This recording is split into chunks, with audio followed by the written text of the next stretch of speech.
Hello, my name is David. I am a 30-year-old male and I work in a branch of the legal department. This particular branch is the one that deals with product recalls, media censorship, and rating, all that stuff. It's 9 on a Saturday, browsing through a folder of case files that I can work on. Most of them seem tedious and not worth the payout. Call me lazy, but if you had to write a full 2-page analysis of nuclear energy kits and asbestos-coated spy gear just to prove that they aren't safe for children, you would get sick of it as well. I was just about to call it in for the day and test out something called lawn darts when I hit the jackpot. The claim is that a game demo was raffled off as part of a marketing ploy to generate hype for the game. There were numerous complaints regarding emotional trauma, depression, and mania. The developers want me to play through the game to see if it should be released to the public or not. This should have been an easy job. All I had to do was play the game, take a look at its features, write up a report, and get paid for it. Naturally, I accepted the job, and within a few weeks, a copy of the game was handed to me in the mail. The first thing I did was take a look through the manual. The game was titled Second Life. It was a simulation game boasting of true-to-life graphics, sound, and as well as self-learning AI. Thanks to the developer's next-generation engine, the game was able to support and optimize these features, and boasted a near-constant 150 frames per second with recommended specs. There was also a letter sent from the company that came with the game. They stated that if I ever felt discomfort in the game, I should feel free to take breaks. They also wanted me to keep a record of what happened in the game and describe what I felt throughout the whole playthrough. After installing the game on my computer, I started it up and was greeted by an extensive character creation screen. There were several tabs full of options for the facial features alone. The tabs included some pretty neat features such as voice, race, and even age. It was mind-blowing. I must have spent about an hour trying it all. I decided to have a bit of fun by making my character look as weird as possible. I gave him white hair, green eyes, short legs, large torso, and a ton of body fat. The character, although bizarre, looked quite real. Not in the sense that I would see someone like this in the real world, but rather it looked as if it was a real person. I started up the game and tried out the controls.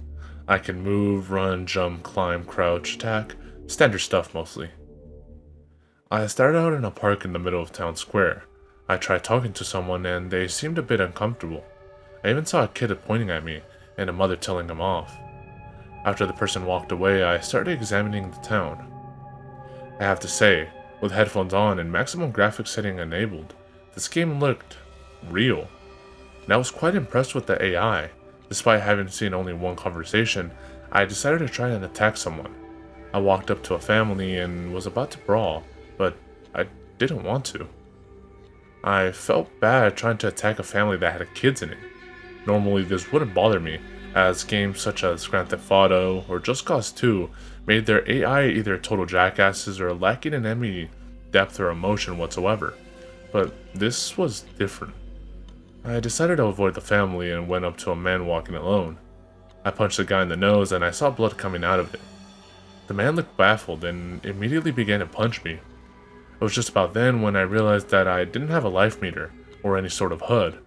I didn't know how much damage I was getting, but I could tell my character was hurt. I tried punching, but the man was able to avoid it. By then my character had doubled over in pain and it seemed like the man had stopped. By then I started hearing sirens. I tried to move, but the man grabbed me and didn't let me go. By then I noticed the pedestrians. Most were looking at me, but were quick to look away when I met their gaze. Some even jeered at me. I felt like I had really messed up. The police took me away in a police car, then took me to the police station. He said the bail was $1,000. I told him I didn't have the money, and he put me in a cell. But then something odd happened. I was trying to figure out how to wait out the jail sentence, but nothing came out. I waited for a while, and then figured it out. The jail sentence was in real time. I didn't have any saves on the character, and I figured I might as well just create a new one. This time, I made the character look exactly like me, except I made him a lot stronger than I was. I decided that I would save when I finished and would try to win a fight. I decided to pick a skinny man to fight, and I ended up kicking some ass. But I had to say, I felt a pang in my stomach as I did so. Seeing the man react to each and every blow was not only emotionally charged, but it felt like I was really making an impact on the world I was in. After I had beaten the guy to the ground, I ran away from the scene. Some people tried to chase after me, but this would prove futile. The souped up body I gave my character really gave me an edge during the combat, and I was able to outrun the crowds chasing me. After a while walking around, I decided to try to get a gun. I went to a police station and tried to steal one. It was about then that I realized that pressing the X button interacted with pretty much anything. I could talk to anyone, and when I tried to steal a gun from the police station, it worked. I hid it in my pocket and felt extremely nervous walking out past a clerk, but now that I had my gun, I was going to have a bit of fun. The moral obstacle that I had felt before had somewhat disappeared. I shot out a window and it shattered. People started looking at me and some backed away. I thought it was pretty cool that I was able to make an impact on the world like I did. It was invigorating. I then thought that if the game was supposed to be a simulator of real life, I had to eat. And so I went into an apartment building, went up to the top floor and broke the lock. I was able to shoot down the residents and I felt more comfortable with it this time. I then noticed the computer and went online. It was awesome to think that I was using a working functioning computer inside of a computer game. How meta. I thought to myself, I then had an idea. I got a match and some alcohol. Going down to the basement, I lit the alcohol up and I threw at the machinery. As fast as I could, I entered the elevator and left the building. The spectacle that followed was shocking. The building started to fall. I ran away as fast as I could, but still couldn't resist looking back at the destructive force that I invoked. The cause and effect that I had in the game was riveting. After that, I had just begun trying to find out new ways to interact with the world.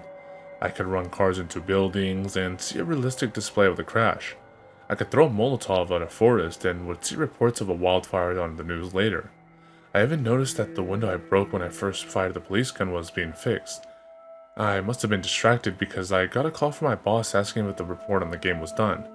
I knew that if I sent a failed report in, they would take this masterpiece away from me. But if I had it approved, I might get fired. I told him that I needed a bit more time analyzing the features as the game was quite massive. He said that he'd extend the time period to a week longer, and so I was going to make the best of it. I started causing chaos in any way that I possibly could, and the game reacted as if it were real. I drove a car into a pillar, the pillar would fall, and some of the building would crumble. If I shot a car's tire, it would pop, and send the car spinning out of control. I spent the whole week doing experiments on the city to see how it would react. I boarded a plane and was able to hijack it. I flew the plane around for a while before crashing into a building. I died though, so I loaded my last save. As I was doing this, I noticed that it was the end of the week. I'd have to send in the report in the game tonight. I decided to play for 1 hour more, then send in the report. But as for now, all I wanted to do was play. The game immersed me with its graphics, sound, and artificial intelligence. I felt like I was controlling an actual human being in a real world like a puppet master. I can make my character do things that I would never have the chance or courage to do in real life. I could rob a bank, steal a race car, blow up a building, all while knowing that if I failed, I could reload a save from before. And with the vast amount of things that I was able to do in the game, I hadn't even scratched the surface. A day later, the ingredients for the explosives I was going to make came in, and I went to work. The crafting system was quite complex, although I liked the animation the game made with your character's hands when you crafted an item. After I finished making the explosives, I went out into the city and found the tallest building I could find. I went up to the corners of the building and placed the explosives there. Running away from the building, I detonated them. I was knocked down to the ground and felt a sharp pain in my back. But I then realized it hit me like a bus. I wasn't playing a game anymore.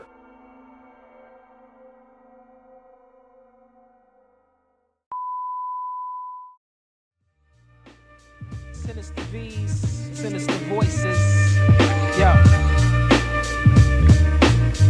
Action pack, Black Mac 10, Junior and his friend. Not a pot, the piston starving brothers on a mission. 2:30, brilliant plan around the toll booth. GW Bridge, got the weapon concealed, nothing to lose. They choose to break the rules at all costs. Stick 'em in Jersey, hit the other side to New York. Black and red leather suits and black biker boots. One got the gun, the other one controls the motorbike. Adrenaline pumping, dreams of cash. Anybody try to stop them getting lead in their face, believe that.